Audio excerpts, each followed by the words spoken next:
ഒരു മുട്ട കിട്ടി സൂത്ര. കലക്കി. എന്നാ പിന്നെ എനിക്കുള്ളതും എടുത്തോ, നല്ല വിശപ്പ്. അത് മുട്ട ഒരെണ്ണമേ ഉള്ളൂ. ഒരെണ്ണമെങ്കിൽ ഒരെണ്ണം ഇങ്ങെടുത്തോ.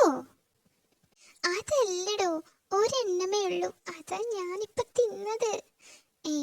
ദുഷ്ടാ. കൊതിയാ, ചതിയാ.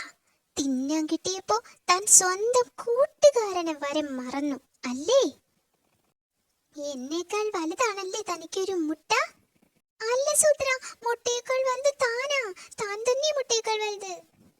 എന്നാലും ഇത് വേണ്ടായിരുന്നു, ഒരു മുട്ട പോലും തരാതെ. വേണ്ടായിരുന്നു ഷേരു, വേണ്ടായിരുന്നു. എന്താ പ്രശ്നം? ഷേരുവിന്റെ കാര്യം പറഞ്ഞതാ. പണ്ട് ഞാൻ എത്ര മീൻ പിടിച്ചു കൊടുത്തതാ.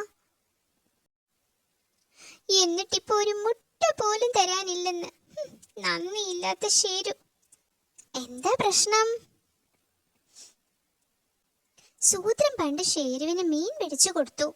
ആ മീൻ മുട്ടയിടില്ലെന്ന്. അതിന് സൂത്രൻ ഷേരുവിനോട് ചൂടാവുകയാ.